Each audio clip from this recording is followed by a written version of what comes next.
Page 323, Litchaber el Achen, Litchaber el Aketz.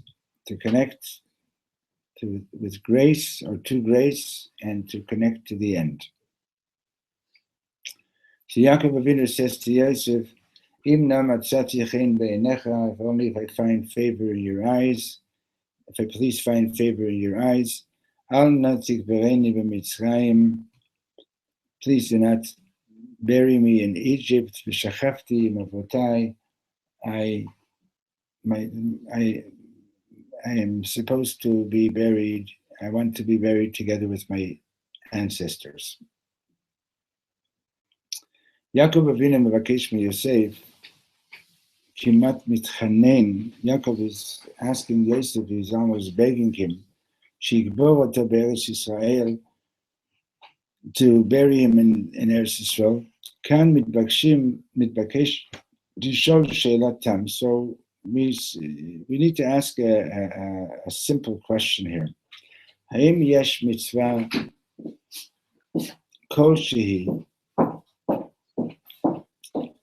biyachas likvurato lemakom kvurato shel adam. Is there any mitzvah whatsoever? Is there any mitzvah whatsoever in relation to? I don't know if she's sitting down. You going to join us, or I just can't take out your things? Okay. I also check with your wife for a relation. Yeah. Thank you. So the question is, is there any mitzvah that the Torah tells us at all as to where somebody should be buried? Hashem natan lanu Torah miSinai, God gave us the Torah at Sinai, but He didn't give any commandment whatsoever as to where we're supposed to be buried. Achein b'madriga shel nachon v'lo nachon ze chasar mashmaut. So indeed, it's on the level of right or wrong. It's the question is meaningless. Adam mate vasu bekever. A person dies and you bury them.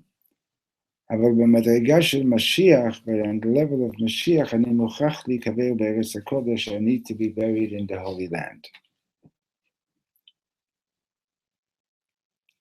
In other words, as far as halacha is concerned, there's no issue, right? But you've heard of people like making tremendous efforts to be buried in Eretz Yisrael because there are teachings about the Gilgulim that Rashi brings it in this week's parshat that that if somebody is buried outside of Eretz Yisrael, they have to go through all these somersaults, so to speak, to row their way back to Israel for when Mashiach comes. הפרשה שלנו היא האחרונה בספר בראשית. This parsha is the last in Bereshit. בראשית היא הספר של ההתחלה. בראשית is the book of the beginning. וזהו הסוף של ההתחלה. Now we've come to the end of the beginning. עד הפרשה שלנו עסקנו בהתחלות. Until this parsha, the Torah has been dealing with beginnings. אבל כאן הפרשה כולה עוסקת בסופו של יעקב אבינו, but this week's parsha is dealing with the end of Yaakov Avinu's life. ולא רק בסופו של יעקב, אלא בסוף של כל ההיסטוריה, and not only with the end of Yaakov's life, but it's also relating to the end of all of history, because like the Rashi brings the teaching that Bikesh Yaakov legalot et haketz, Yaakov wanted to reveal the end, what's going to happen at the end of the days, and when Mashiach is going to come, v'nistalkel shchina mimeno, and the Shechina departed from him. Pitom azva ruach hanavua et Yaakov. Suddenly the spirit of prophecy left Yaakov. Navihu ish kadosh bal chazon merumam.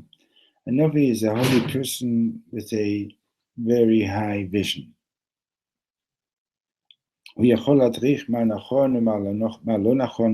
He can guide us as to what's right and what's not right. Moshe Rabbeinu natan lanu et Torah b'Har Sinai, but Torah hi b'madrega shel nevuah. Moshe Rabbeinu gave us the Torah on Har Sinai, and the Torah is on the level of prophecy. Moshe haya hanavi hagadol biyoter. Moshe Rabbeinu was the greatest of all the prophets. Aval al Mashiach lo katuv shehu yeh navi. But concerning Mashiach, it doesn't say that he's going to be a prophet. Min hastam hu yeh gam navi. Probably he'll be a prophet also. But that's not, it's not his being a prophet that's going to make him be a Mashiach.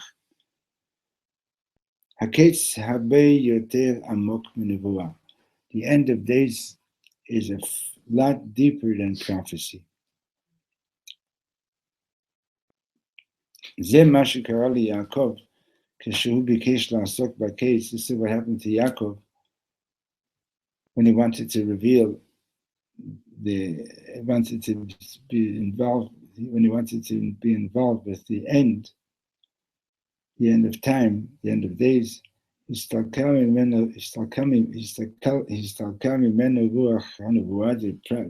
of prophecy left him. In order to make space for this truly deep level of what the end is all about. You guys following? Yeah. Yeah? You? You just got a haircut. And a trim. See, I'm an observant Jew. It's not always on the outside, but Yeah. Okay, so I don't know yet where he's going with this, right? But he's obviously focusing on the aspect of transition, and that there's not only is, in other words, Sefer Bereshit is about the beginnings of the Jewish people, and now we're at the end of the beginning, and we're going into the next chapter of history. And furthermore, that even in Yaakov himself, there's some kind of a transition that's taking place right now, where he's going from some level of prophecy into a whole deeper consciousness about Mashiach. Okay? And it all started with the question of, like, why is Yaakov so concerned about where he's going to be buried? Right? So on the level of halacha, there really is no halacha about having to be about being buried in one place over another place. You know, somebody dies, you know, there are laws about cemeteries, etc., but there's no halacha saying, like, you know, to be buried in Toronto or Montreal or New York or this or that and so on. This right? But everybody agrees that it's a big Indian to be buried in Israel. Yeah. Why do people go to such big lengths to be buried in straw?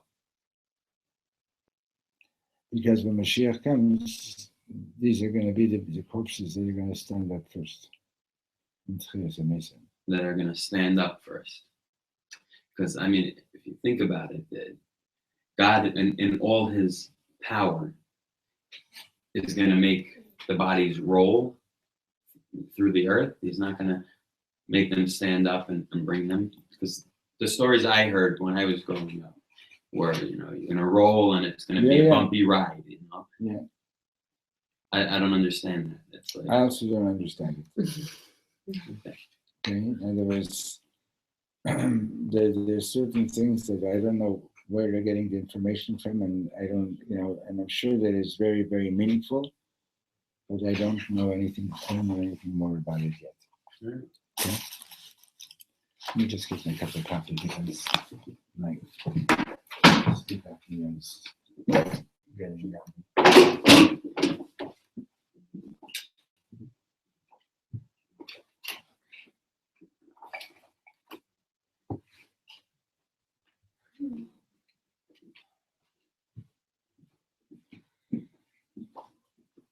Is the strike on today? I don't think so. No? You guys walked here, so you don't know. No, I saw buses running.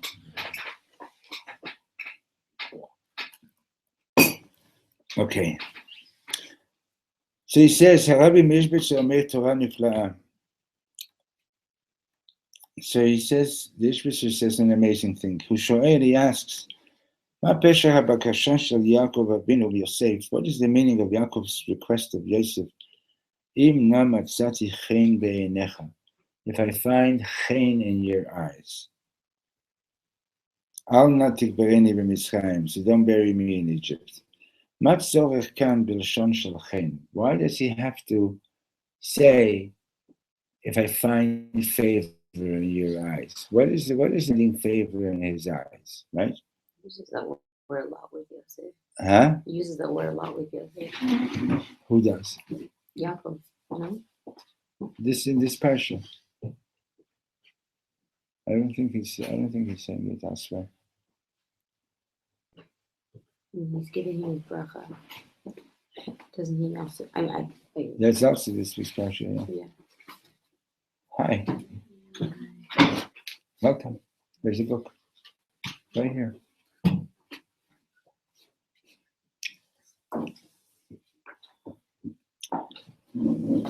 But still, the question is, why does he have to speak to him that way? Harei Yosef HaTzadik Haya Oseh Kol Davar She'Ba'olam Leman Aviv. Yosef will do anything for his father. He will do everything for his father, right? Yaakov Haya Yachol Pashut Levakesh Mimeno She'Yigbor Oto Be'eretz Yisrael. He could have just said, plain and simple, you know, please bury me in Eretz Yisrael. It is an unusual thing that he's saying, that he's speaking to him in this particular way. So he says like this, right? So Rashi answers that question too, because further on in the parsha, Yaakov says, you know, that when I was coming back to Israel, that Rachel died on the way, and I buried her there on the Derech Beit Lachem. Right? So Rashi says, why we know that? So why is he mentioning that? He's mentioning that because he's saying to Yosef, just in case you have any complaints about me, then not having buried your mother in Eretz Yisrael, right? And you might be thinking, well, if I didn't bother burying your mother in Eretz Yisrael, and we weren't that far away from Eretz Yisrael at the time, right? So why am I making this big request? And maybe you may be holding that against me. So he's saying you should know that was by decree of God. Okay. So therefore, when Yaakov is asking for Yosef to be buried, he's asking him with such a language that if I only find favor in your eyes, please do this for me. Okay. So he says that the answer is connected with our mother Rachel. Rachel was buried by the roadside. He didn't take Rachel to Hebron to be buried with the Avot and the Imaot. Yaakov Chashash, Shema Yosef Ko'es alav b'shel kach. So Yaakov was concerned that maybe Yosef is angry at him over this. Amnam Yosef lo amar shu ko'es, even though Yosef never said that he was angry. Alakach Yigish Yaakov Avinu, but Yaakov Avinu felt that maybe he is angry at him. Uhigish Yosef Choshev Lasmo, that he sensed that Yosef was thinking to himself, you're requesting that I should take you the entire way from Mitzrayim all the way to Hebron.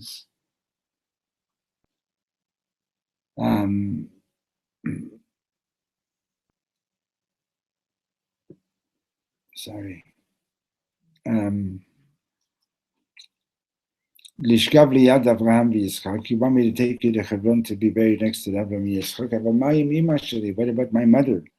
Lo nasata ota afilu kivrat derech b'Beit Lachem. You didn't even carry her a short distance to Beit Lachem, from Beit Lachem. Aval Yaakov hayta siba likbor et Rachel b'Beit Lachem. Yaakov had a reason for burying Rachel in Beit Lachem. Hu amar li Yosef, he said this to Yosef, Da'alecha, no, Shimcha nikbora alim aderech, that your mother is buried outside Eretz Yisrael, along the roadside, כדי שתראה את בני ישראל יוצאים,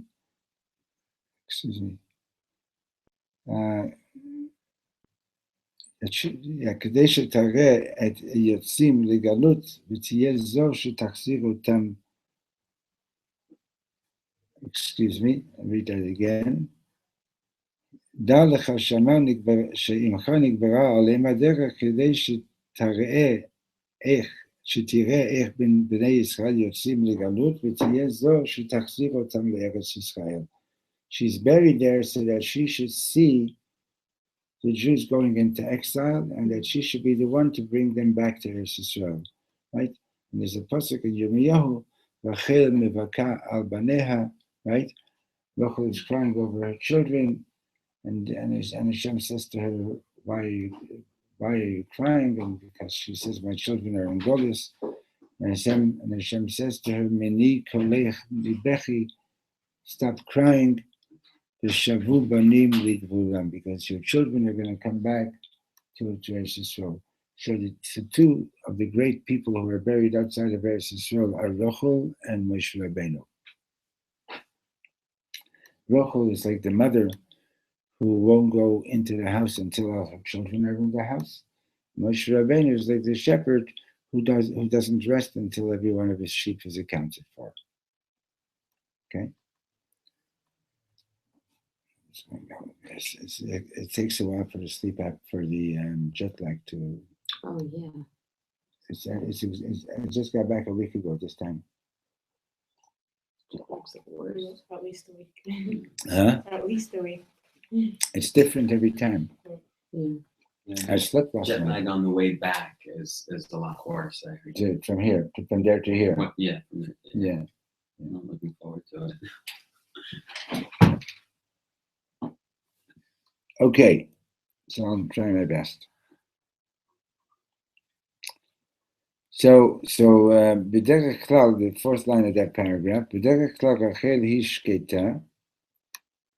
Generally, Rachel is pretty quiet. אבל כשהיא מתחילה לבכות, when she begins to cry, אפילו השם לא יכול לעמוד בבכי שלה. But when she begins to cry, even God cannot withstand being in the presence of her crying. יש דברים שאנחנו עושים לא מפני שהם נכונים או לא נכונים. I'm going to stand up in a couple of minutes. There's some things that we do not because they're right or because they're wrong, אלא מפני החן שיש בהם, but just because of the beauty and the grace that's involved. הם נוגעים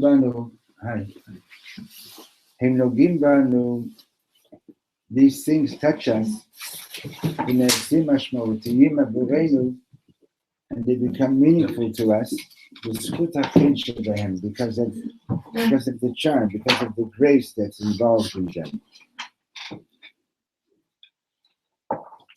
למצוא חן בעיני מישהו פירושו לזכות להיות חשוב בעיניו. What does it mean that you want to find chen in somebody's eyes, right?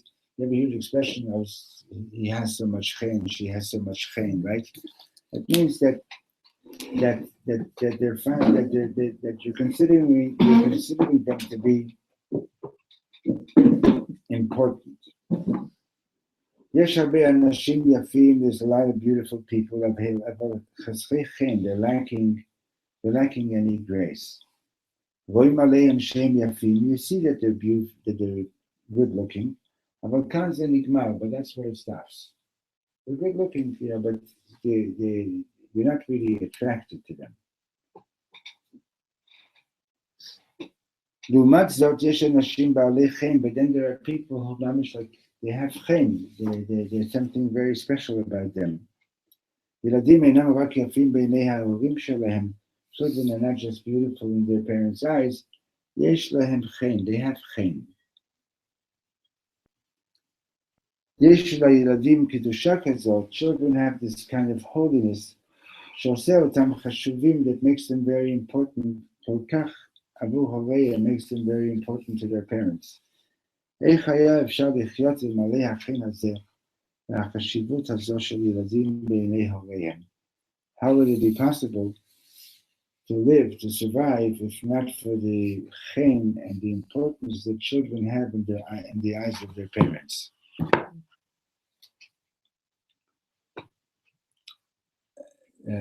Do you guys ever read Mad magazine? No, I don't blame you. Because it's not as good as it used to be. Back in the day when I was your age, so you used to read Mad magazine? Sure. Of course, right? Dave Berg and all the whole gang, right? Mad magazine is a satirical, comical magazine. So I remember once they had this thing about different kinds of birth announcements made by people from different professions. So one of them was, Friedman and Klein, accountants.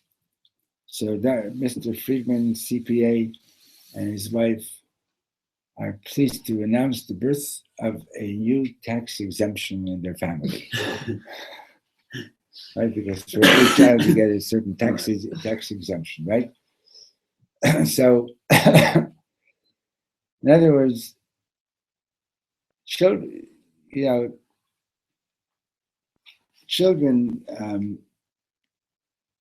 to some people are plain and simple a burden. You got to pay for their school. You got to buy them clothing. It's expensive to have a child.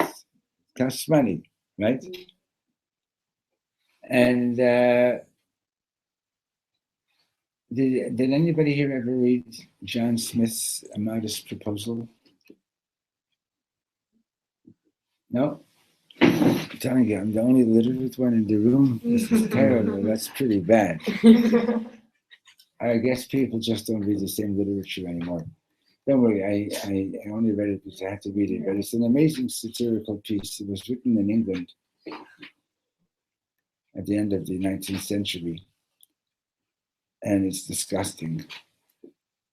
Back then, there was so much poverty, and that kids of 6 years old were working in the mines, in the coal mines, because they were small, so they can get through narrow spaces, all kinds of things like that. And mamish, for a child to actually be in school was a very luxurious thing. Okay, today for a Jewish kid to be in a Jewish school is also pretty luxurious. It's very, very expensive. Okay. In any case, the point that it's hard to consider that a luxury.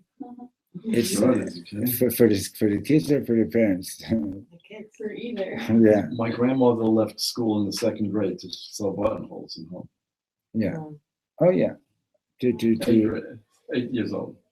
Never went back to school. There are more people with bachelor's degrees today, and maybe even masters, than there used to be people with high school diplomas.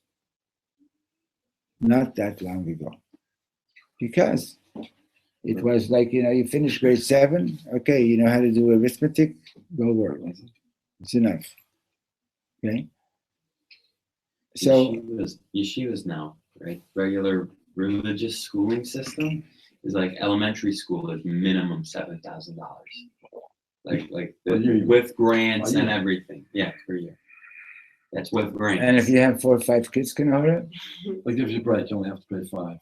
My Yeah. brother's school costs $20,000 a year. Which school? I don't know. Your brother's school, you said? Yeah. Yeah. That's Yeah. right. Teaneck is very It's high expensive. school. No, but even Upper grade, in upper grade. Brooklyn and like the Brooklyn Lakewood yeshiva They've prices become are very like- expensive. Now, Now, could still too. the thing is that teachers do have to get paid, and there's a lot of infrastructure that goes into the school, and this and that, and so on. Problem is the teachers don't get paid either. The problem is that teachers don't get paid properly. That's a big problem. Anyway, the point over here is this, that Hashem is very clever. So Hashem made kids really cute, okay? So that you should want to have them around. Understand? If they weren't so cute, they like, if they didn't have that chen, people would not be having as many children, and people would not do all that they do for their children. So that's what he's explaining with what chen means, right? That's chen, there's a certain charm that they have, and it makes them important in the eyes of the parents. That's the idea. But people, but there are entire societies where kids don't have that at all. Just think of it like the Arabs using children as human shields. It's just totally crazy, right? So this guy Smith wrote in his mother's proposal, he was proposing a way for, anyway, I won't even repeat it, it's so disgusting what he had to say. But he was basically, in a very satirical way, pointing out how mean society was to children. Parents were like literally mean to them because, oh, there's another mouth to feed, that type of thing. And they weren't practicing birth control. They were mostly, and so למשל, אתמול בלילה הלכתי לישון בשעה 3:30. Last night I went to sleep at 3:30. והיום בשעה 6:30, and today at 6:30, העירה אותי ביתי נשמה. My daughter נשמה woke me up at 6:30 in the morning.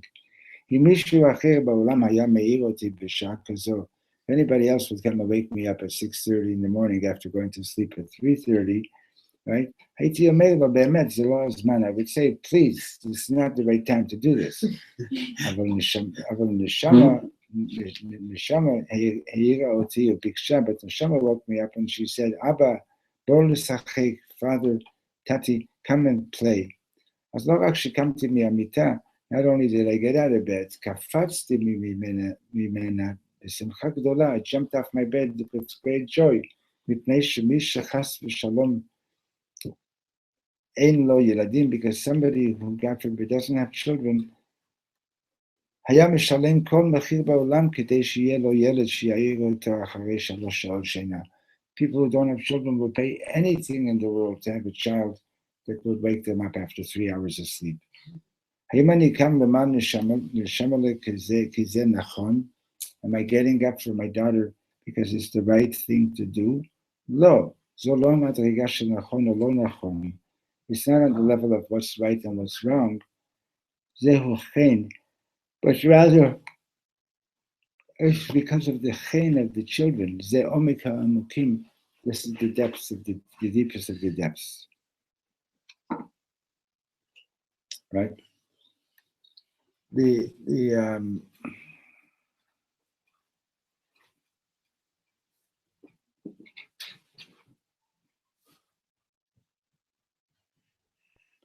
יעקב עתיד לפגוש את רחל שוב כשיבוא משיח. Yaakov is going to meet Rachel again when Mashiach comes. התורה מעידה ויאהב יעקב את רחל. The Torah testifies that Yaakov loved Rachel. זו הפעם היחידה שהתורה מזכיר אהבה בין איש לאשתו. It's the only time in the Torah that there's mention of the love between husband and wife. התיקון הכי שלם שהיה אי פעם בין איש לאשתו, היה בין יעקב לרחל. The first and complete tikkun that ever had, that's ever mentioned between husband and wife, is between Yaakov and Rachel. Yaakov רצה להיקבר בחברון, so Yaakov wanted to be buried in Hebron, כדי שיקום שם בתחיית המתים, so that he should get up over there.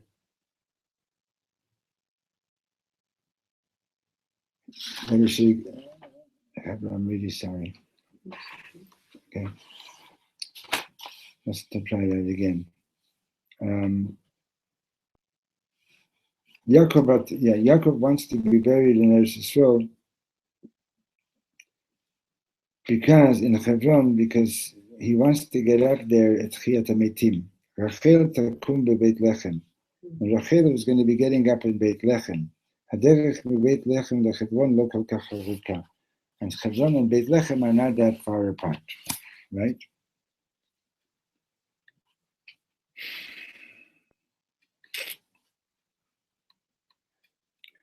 אבל ממצרים לחברון או לבית לחם, but from מצרים to Hebron or to בית לחם זה רחוק מאוד, is very far.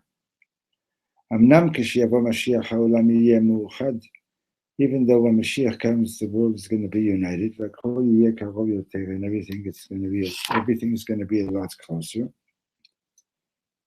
אולי ידרשו 2 דקות כדי להגיע ממצרים לארץ ישראל. Maybe it will take out of 2 minutes to get from Mitzrayim to Eretz Yisrael when Mashiach comes. אבל יעקב ביקש מיוסף בנו, but Yaakov nevertheless asks his son Yosef, בבקשה, קבור אותי בארץ ישראל, please bury me in Eretz Yisrael, בגלל 2 הדקות הללו, because of these 2 minutes. אני רוצה שהנצח שלי יהיה קשור לארץ ישראל ולא לחוץ לארץ. I want my eternity to be connected with Eretz Yisrael, not with חוץ לארץ. Ki Eretz Yisrael hi bechinat Torato shel Mashiach, because Eretz Yisrael is the aspect of Mashiach Torah.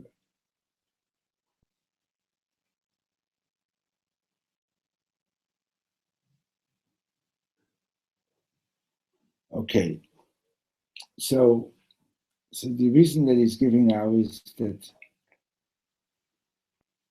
Imamish wants to be buried in Eretz Yisrael, but not because there's a mitzvah, but because it has to do with Mashiach. Okay.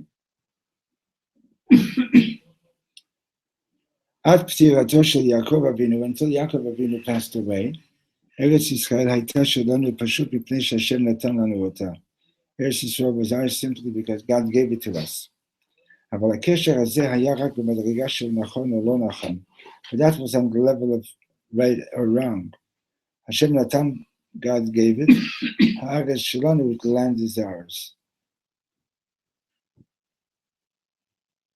וזהו הדבר הנכון, and that is right, אבל כשביקש יעקב מיוסף שיקבור אותו בארץ ישראל, when Yaakov asked Joseph to be buried in Eretz Yisrael, התחולל שינוי גדול, a big change took place. הוא העניק ליוסף את הקשר לארץ ישראל במדרגה של חן. What he did was, he gave Yosef a connection to Eretz Israel on the level of grace and beauty. הוא הרגיש שהוא מוכרח להיות שם. Yaakov felt that he must be there.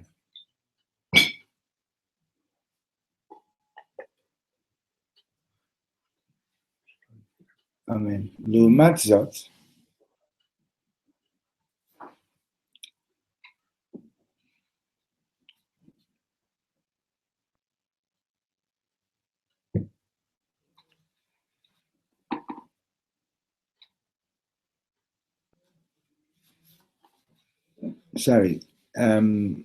הוא הרגיש שהוא מוכרח להיות שם, he felt that he must be there, לא מפני שזה נכון, not because it's the right thing, או שזו מצווה because it's a mitzvah, אלא בגלל התחושה הפנימית ששם מקומו היחיד, but rather because he had a deep sense that that is his only unique place. יכול להיות שיש בבעלותי 15 בתים, maybe I own 15 houses, אבל זה לא הופך אותם לחשובים עבורי. But that doesn't make them important to me, just because I own them. Because יש חן, but when there's charm, לעומת זאת, האדם או החפץ נעשים יקרים וחשובים לי. Then the object or the people become really important to me.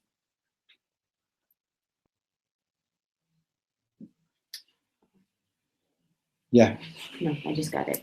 Yep, so then please share it, because I'm having trouble getting it.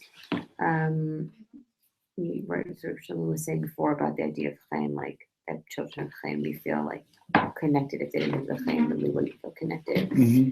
And so it seems like Yaakov's whole request to Yosef is that he should be buried in Israel, Yeah. in Eretz Israel, so that, not because it's in the mitzvah, but putting it on that level of chaim that we should. That it's But really, not just it's Israel really is important ours. to him, right? Right, not just Eretz Israel is ours, but that Yaakov's bringing it on a level of like we should have chaim. Because it's really special to him, right? Mm-hmm. Last night I went to go to Iran around 9:30 at night to learn a little bit. And as I was walking, I was thinking that as we're walking in the streets of Yerushalayim, it's a good thing to be conscious of making a kinyan, of acquiring, ownership on every step that we're walking, Wow. There's what's one of the things that really, like the people who first came here, they turned the 20th century, the Chalutzim, right? Mm-hmm. They had a real burning desire and sense that Eretz Yisrael is ours. and that's a big part of the reason that it manifested that way, Haaretz Shalan, Huh? Haaretz Shalan, Right. And sadly, like today, I remember years ago already, Israelis who had moved away from Israel and were living in New York and Los Angeles, they were referring to Los Angeles as Little Israel, Mm. because the weather is similar, etc., etc. And life was easier for them there, and so on. So what Reb Shlomo was saying is that the reason that Yaakov is speaking to Yosef in this way of Imno matzati chen be'enecha, if I found favor in your eyes, in other words, please don't bury me in Egypt. What Yaakov is trying to do is trying to make Yosef, he's trying to make Yosef aware of how special Eretz Yisrael is. Mm. Right? In other words, sometimes you don't, sometimes you like I say, you go to the hotel. I don't know about you guys, but there are people that the first few times that they go to the hotel, it's not so, they don't get so touched by being there. It doesn't, it doesn't reach them so much. But if you go with somebody who really has an appreciation for it, right, then that opens you up to understanding and having an appreciation for being for in relation to the kotel. I went with David a couple of years ago. Judy and I went to David in Miami. We went to Bnei Brak for Shabbos to the Majlis for Hasidim. Mm. And if you know what Majlis is like really, is like the best Jewish classical music, right? And David was there at the Tish. He was flying, okay? Because David is a musician. He has an appreciation of what every note means. Also, down in the base Medrash in Brooklyn for many years. Yeah, but he understand. And I'm looking at David and Itzik of Shalom, and I'm looking at all these other people, into this very sophisticated music. I don't know if you ever heard any Majlis. Go on YouTube. There's an amazing. You see That's much. you ever saw the concert that they did? Yeah, it's beautiful. And there's a whole concert of Majlis music with an orchestra and everything. Just Majlis, MODZITZ, ZITZ. Yeah. It's very different from all other Hasidic music. It's not just two what do you call parts. Two parts. It's like sophisticated, and they sing in 5 voices or more. Yeah. Harmonies. It's really something. Okay. So if I would have been there alone without David, I don't know if I would have had any appreciation for it. Yeah. But with David there, I was able to nudge him every so often and sort of say, okay, what's this about? What's this about? And he was able to share with me a little bit that it's a language. It's also that when I davened in Brooklyn, it was with Benzion Schenker. Right. So he was the real master. Right. So you get an inside look. It's a whole different. It's a language of the soul, right? And I was able to get a bit more of an appreciation, right? So Yaakov is speaking this way to Yosef, and he's saying, Im na matzati chen beinecha, if I find favor in your eyes, and he's using the word chen, right? He wants to impart to Yosef a sense of how special it is to be in Eretz Yisrael. And that's why he's speaking to Yosef in this particular way, so that Yosef should get a sense, oh wow, like this is not just an ordinary request. This is like really, really special. And just one more word to put it into context, right? It's all happening where? In Mitzrayim. It's happening in Chutz La'aretz, right? And you know, like people in Chutz La'aretz, every time I go on a trip, I'm very aware of it, how easy it is to get sucked into Chutz La'aretz and to lose your connection. You just came back? No, I'm going very soon. And to lose your connection as to how special Eretz Yisrael is. It's very easy. Like one Yid came up to me in the Bay Area, told him from Israel. So a few years ago, he says, I don't understand. Why can't you just give the Arabs what they want? From you. No. So I said to him, were you ever in Israel? He says, no.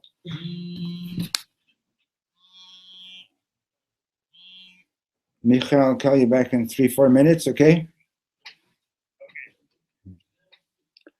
Why can't you? There are so many people. As a matter of fact, I don't know if you guys get Tablet Magazine or something like that online. So I think it was in Tablet Magazine. There's a whole exhibit of this person, this photographer, like, you know, took pictures of Jewish suburbia for over 40 years. And some of the pictures were there online, you know? And I'm not criticizing anybody, you know, I'm not doing that, but there are people that, like, you know, they think this is it, we've made it, you know, Right. We're living in suburbia, right? I mean, honestly, you're from suburbia, right? How many people in the community feel that this is not it yet? We got to go to Eretz Yisrael. Huh? Hard for me to say my parents are selling their house. I know. I'm saying, but how many? Very Your parents are making Aliyah? Oh, Yeah. Baruch Hashem. Wow. Next week they're arriving. Isn't that You know? wonderful? Mazel tov. So Yeah. Isn't that what they thought in Germany before the war? Yeah. We made it? Yeah. The American dream. So like The American I was in dream. Muncie, and I went to Evergreen and all these like fancy Yeah. shopping centers, and I was literally freaked out. I was just scared. Like my grandmother was like so confused. I like was literally like, what? Like this real? Like this really exists? Like you can deal with only Jews if you want to, Yeah. and it's like a whole constructed reality, and everyone thinks that this is like the ultimate. And it literally is scary to see that Yeah. unfold. Yeah. So Yaakov Avinu, particularly before he's dying, he's trying, in the way he speaks to Yosef, he's trying to make it clear to him, we are connected to Eretz Yisrael. This is our home. Okay. Now we didn't get to tomorrow, Mr. Shem. We'll get into the part of seeing what's it got to do with Mashiach. Okay. Right. Go ahead. Someone said once. Okay, please remember where we stopped. What? Please remember where we stopped. What did you say? Connie sent me her email. Email? So you wanted to text it to me, or you have my number? No. Someone said once.